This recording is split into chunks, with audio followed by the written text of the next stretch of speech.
I think that Purdy is just, for whatever reason, the innate and refined and nuanced sense of timing and anticipation that has been really a foundation of his game since he became a starter 2 years ago is not quite at the same level this year. Now, you're tuned in to the Ross Tucker Football Podcast, guiding your gridiron journey, none other than your host, former NFL lineman, Ross Tucker.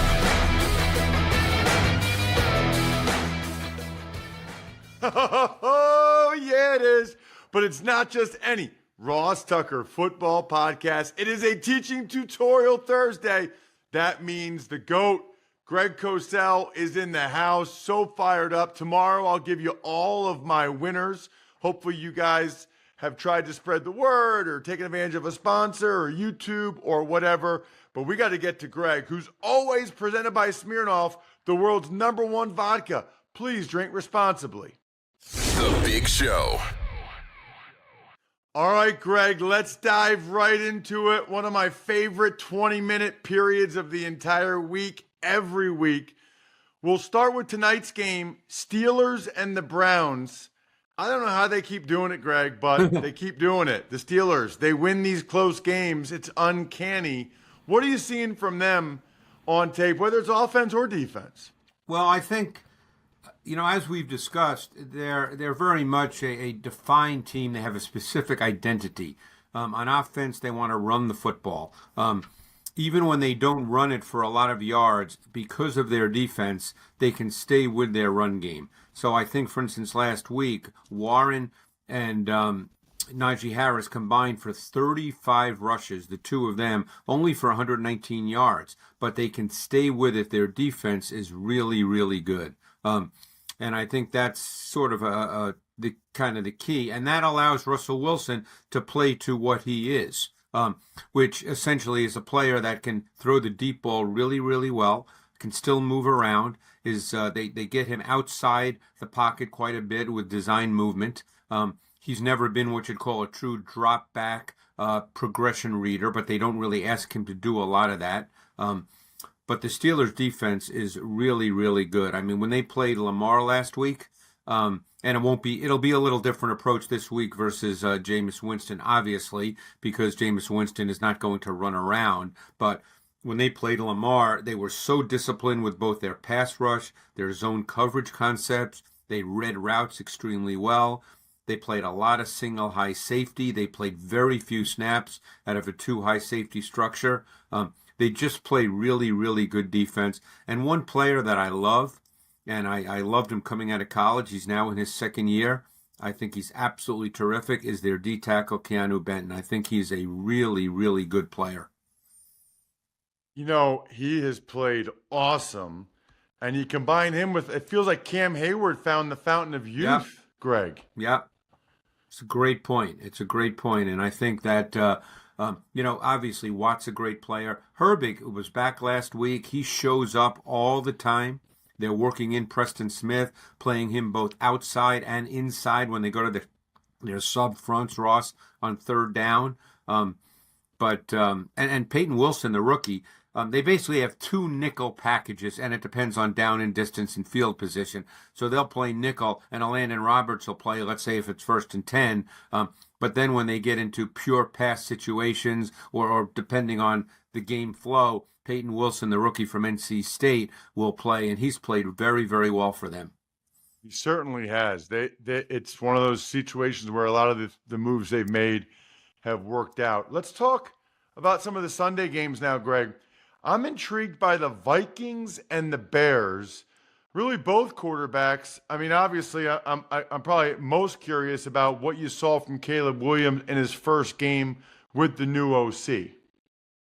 Yeah, I mean, they really, really tried to build back confidence in Williams because right now you're trying to get Williams to look like an NFL quarterback, and there were a lot of quick game basic concepts to get the ball out of his hands with one read and no read throws.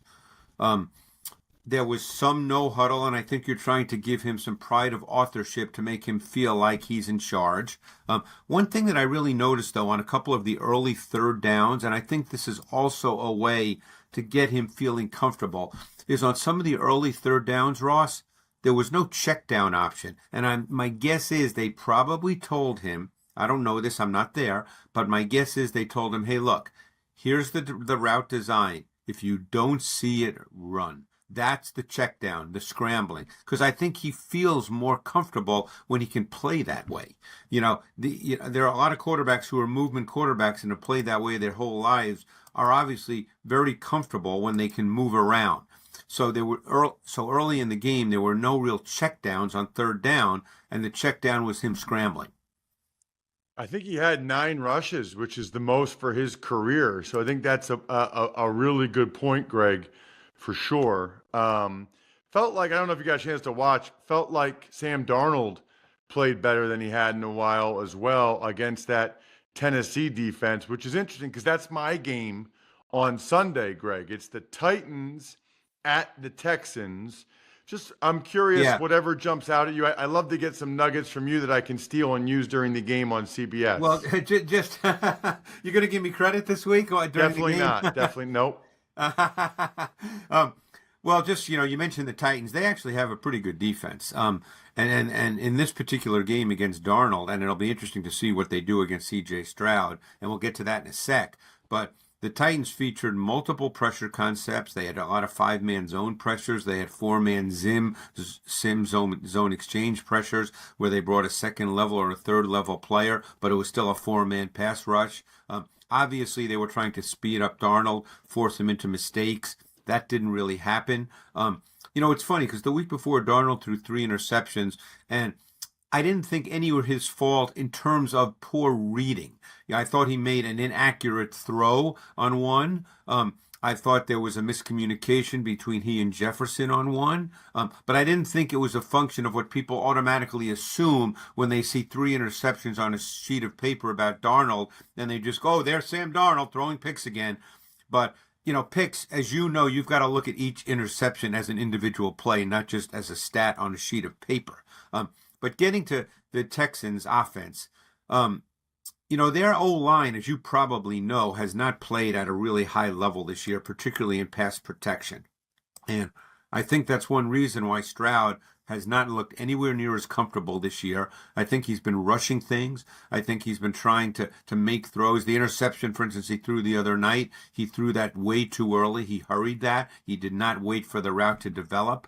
And he at his core, even though we've seen him move better than we expected coming out of college, he's a pocket quarterback, Ross. That's his game. At his core, he's a pocket quarterback. And he has to feel comfortable. And this O-line has not been really good in pass pro. And I think that's one reason why the run game has become more voluminous because, an offensive line would obviously rather move forward than pass protect. And they've been able, because their defense has played well, to be able to run the ball, give Mixon volume, and kind of work through the issues with their O-line and pass protection, which have resulted in issues for Stroud.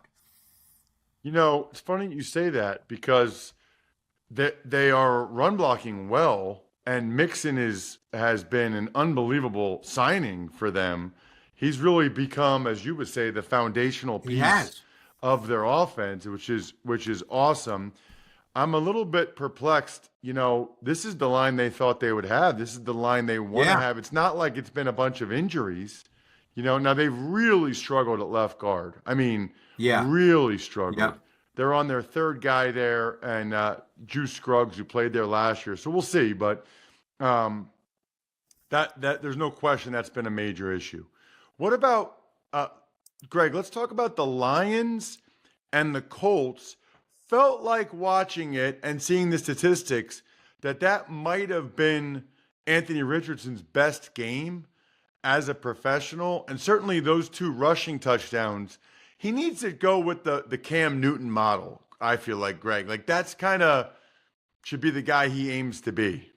Well, it's funny you say that because more and more quarterbacks are coming into the NFL who can run the ball. We're going to see guys come in this draft, the Jalen Milroes of the world, guys who are not really refined in terms of how they play from the pocket, but yet they present a major weapon because of in Richardson's case, his size, his movement ability. He does have a cannon, but So the question is, with quarterbacks like that, what's the balance, Ross, between being able to play efficiently from the pocket, knowing that you also have the run game dimension, both by design and off script? And I thought one of the things that really stood out in this game, because at some point you do have to throw from the pocket. It doesn't mean that Anthony Richardson has to be Tom Brady or Drew Brees, but at some point you have to make throws from the pocket.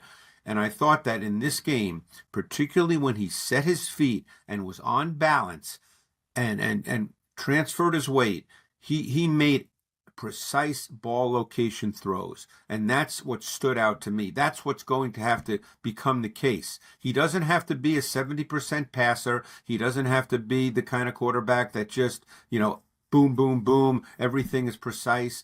But, when you have clean throws from the pocket, you have to be able to hit your receivers with precise ball location. And in this game, he did that. Love it. Well, that's what they need him to do. There's been other games, obviously, where that has certainly not been the case. We'll see if he can do it against the Lions. I'm sad about the Lions, Greg. I mean, first it's Aiden Hutchinson. Yeah. Now it's my guy Anzalone. That's a they big might loss. have the best team in the league, but they're losing some critical guys. That's a big loss. They've been able to sort of, get through without Hutchinson because obviously their offense is so good. But Anzalone, to me, as great as Hutchinson is, just watching tape, I don't know, I'm not in their locker room, but Anzalone seems to me to be like the driving force of the defense. You know him personally, so I don't know if you talk to him, but he just seems to be that veteran presence. He's a really good player, but I just, he's been around. So again, we'll see how that works out. But obviously their offense is terrific. And one of the things, just talking about Goff for a second, one of the things that I look at, I don't know what others do, and then just my sense of watching the NFL for years and years and years, I think that if you're a pocket quarterback, and Goff's a pocket quarterback, one thing you have to be able to do is you have to be able to throw the ball in this league between the numbers. You've got to be able to make window throws. Because Goff's not going to run around and make plays. Quarterbacks who maybe can't make window throws, if they have other elements to their game, maybe they can compensate and camouflage it. But if you're a pocket quarterback, you're going to have to be able to throw the ball between the numbers into windows. And Goff is as good as there is in the league at that. What about, Greg, the Patriots and the Dolphins? Every time I watch Drake May, he looks good. I mean, he looks really good. All this talk about he wasn't ready and don't throw him out there, it feels like it's the rest of the team letting him down more than the opposite. Yeah, it's funny. He's obviously going to have bad, look, people listen to this and they think that everything is a definitive statement, as if, okay, this is what it is. We know he's going to have some bad plays, some bad moments, some bad games. We know that because that's the way the NFL is, and he's still only started a certain small number of games. Just like Caleb Williams has only started a certain small number of games. So there's miles to go before we sleep, as I think Robert Frost once said. But anyway, the point I'm trying to make is May, when you watch him, looks like an NFL quarterback in the manner in which he plays. Whereas Caleb Williams, they're trying to get to look like an NFL quarterback, and they took strides this week. But May looks comfortable. Now, like I said, does that mean he's not going to make a bad throw or make a bad play? Of course not. They're playing against a really good defense this week in the Dolphins. He could have a bad game. These things happen. But when I watch him, and I think I've watched every snap, for the most part, it looks like he's aware of his route concepts versus the coverage, where to look, where to deliver the ball. I mean, are there some plays he's unsure? Of course there are. But for the most part, he looks like he has a sense of clarity in how he's playing. Yeah, that's what I've noticed as well. And he's had some bad throws and he's had some turnovers, but yeah, which is going to happen, Ross. I mean, that's why I said these are not mathematical equation statements. We're not saying 2 and 2 is 4 as of today, and that's the way it's always going to be with these guys. Let's talk. I don't even know what there is to say about it. Bucks and the Giants. He played several games last year. There's a lot to it, Greg. You'd have to imagine why they are playing Tommy DeVito instead of Daniel Jones and Drew Lock. I guess the question would be, what, if anything, do you remember about DeVito? Yeah. But in particular, I think more important than that, Greg, is probably what do you think Daniel Jones is? Is he just a backup? Do you think somewhere else he could be a good starter? Or is he a high-end backup, low-end starter? You know, his time with the Giants is done. Yeah. So I guess I'm curious to know kind of what the Giants epitaph is. Well, if I could quote the movie Airplane, he asked me what is Daniel Jones, I'd say he's a quarterback for the Giants, but we'll move on from that. You know, I never thought I liked Jones coming out, and when I watched him through the years, I always thought there was something there. Maybe I'm wrong. He's played enough games where you have to say that something's missing in his game. But just when you look at the traits, he throws it well. He's a big kid. He's got movement. By all reports, he's a smart kid who works hard. So I don't know. I don't know the answer to that, Russ, and I'm just being totally honest because he's always looked to me like he should be a quality player. Not a top 5, not a top 6. I never would have said he's that guy, but a quality starting quarterback in the league. And he certainly had moments when he looked like that, but it obviously has not worked. As far as DeVito, I think you'd have to be in the building to know why that happened. I mean, he asked me to return to last year. There were moments DeVito, played okay, but the more he played, in a sense, the worse he got. And like I said, you'd have to be in the building to understand why Brian Daboll made that choice over Drew Lock, who's clearly, just in terms of physical traits, far more talented than Tommy DeVito. Yeah, there's absolutely no question about that. Let's talk Raiders and Broncos. Bo Nix, Greg. Yeah. Bo Nix. I mean, it didn't seem like anybody other than Sean Payton and the Broncos even wanted him, and yet here he is playing so well. Yeah, and I think, I mentioned earlier about throwing the ball between the numbers. Bo Nix has done that exceptionally well this year, and he's shown a stronger arm than I think a lot of people thought he had coming out of Oregon. No one said he had a weak arm, but, no one thought I think he could drive the ball with velocity on window throws. He had a throw this week against the rookie wide receiver from Utah, Valley, late in the second quarter. That was a big-time NFL throw, 33 yards, a window throw. He's made a lot of those. He's worked between the numbers exceptionally well. He's thrown deep digs. I mean, the ball comes out of his hand a lot better than I think people thought, probably including myself. But I got a chance to spend time with him during the draft process. He's an incredibly intelligent kid.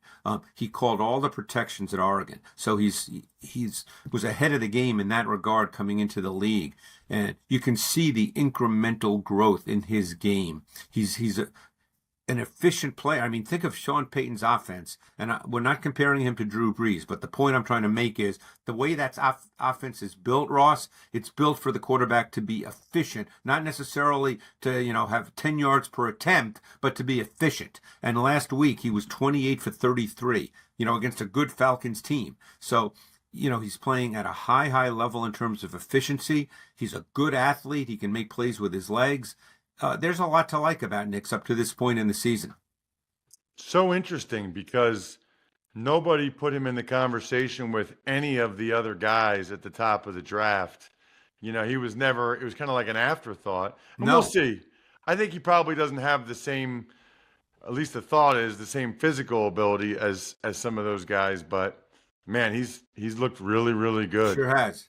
What about, it's a huge game, Greg, we need to talk about. Really for both teams, but in particular the Niners. Yeah. Niners and Packers. What's going on with the Niners? Yeah, it's funny. Obviously, I watch the Niners every week, and I know that Kyle Shanahan has talked about the fact that there's nothing wrong with Brock Purdy, and again, he certainly knows more than I do. But just watching the tape, that's all I can do. And again, I don't know how they coach him, so I'm just telling you what I see on tape and what I think based on what I see. I think that Purdy is just, for whatever reason, the innate and refined and nuanced sense of timing and anticipation that has been really a foundation of his game since he became a starter 2 years ago is not quite at the same level this year. Now, I don't know if he's not confident in his receivers. I don't know the reason, but I just feel like that there's throws that are there that we've seen him make that he's not turning it loose. And again, maybe I'm wrong. I don't know. But that's what I see. And I feel like he's just not as comfortable. I feel like he's been leaving the pocket at times unnecessarily. I just don't see him playing with the same level of comfort and timing and anticipation. And as you know, Ross, that has to be his game because he's not a power thrower. He's not a velocity thrower. He's not a drive thrower. He has to be a timing anticipation guy. And if that's not going to be there at the same level, then there's going to be some struggles with the pass game. Yeah, it's strange because that's always been so strong for him. For it to come out of nowhere like this, seemingly, you never know what the deal is there. And as you would like to say a lot of times, Greg, I can't answer that. Yeah, I don't know what's in his head, but I can just tell you what the tape shows. I mean, I could, obviously we're not going to do that, but I could show you 3 or 4 plays from this past week where I felt real comfortable in understanding what the route concept was because, there aren't 1,000 route concepts. I know what the route concepts are, where I thought, last year he would have turned that loose, and he just didn't.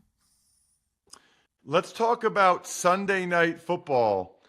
Pretty big one for both these teams. Yeah. It's the Eagles and the Rams. What do you kind of be looking at here, or what's jumping out to you about these teams right now?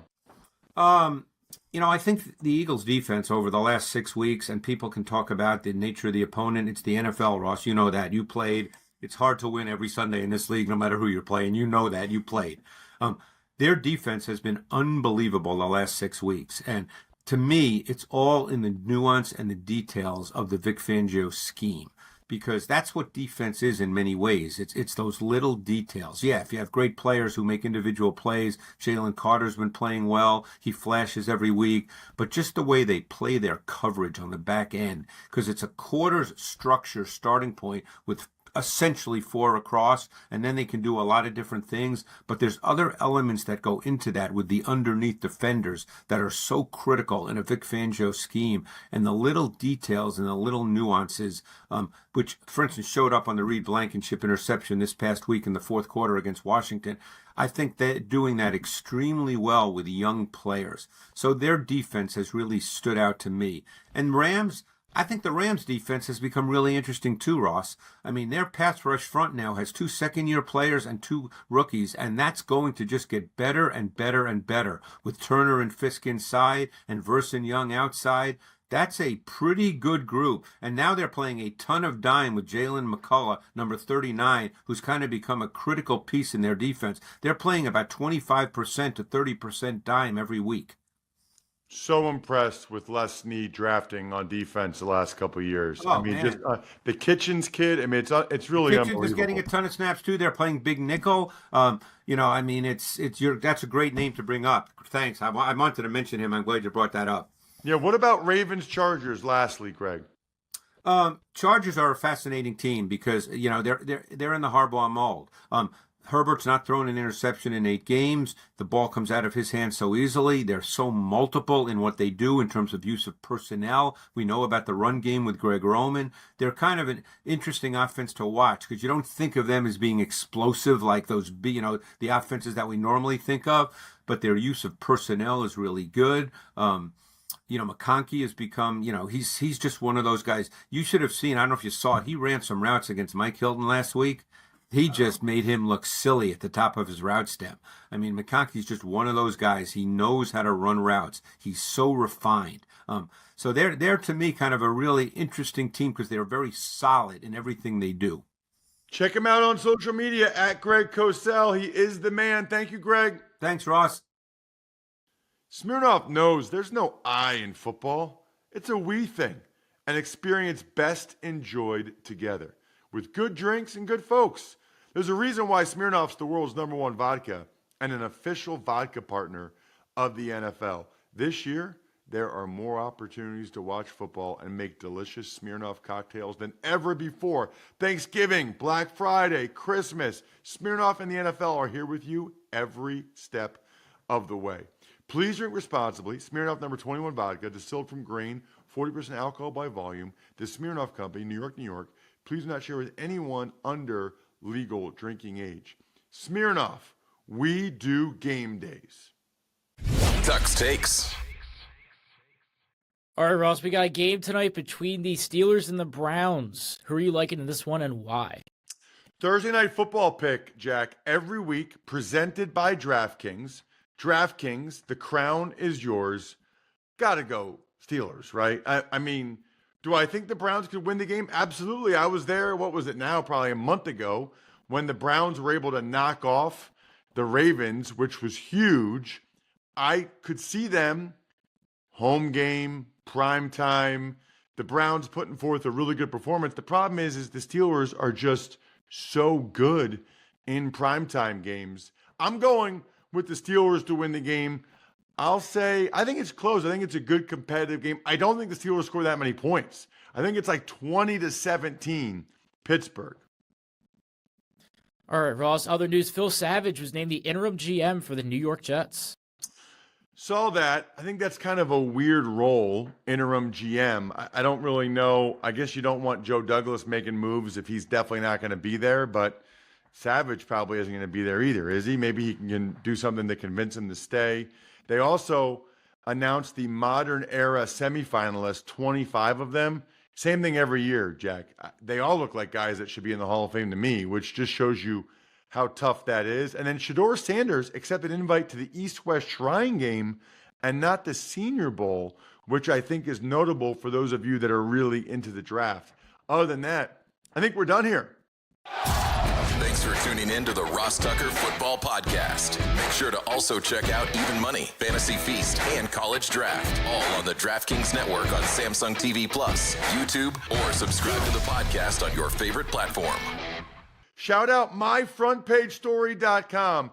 Before you get into any of that Black Friday garbage, at least go to myfrontpagestory.com and check it out because it is awesome. Best holiday gift, best gift you could ever get a loved one, period. And if you take advantage of the order over there, forward it to me, Ross at rosstucker.com. I 100% guarantee you I will send you an autograph in the mail. Backofficescheduler.com, humanetnyc.com, Sporticulture, Pizza Boy Brewing.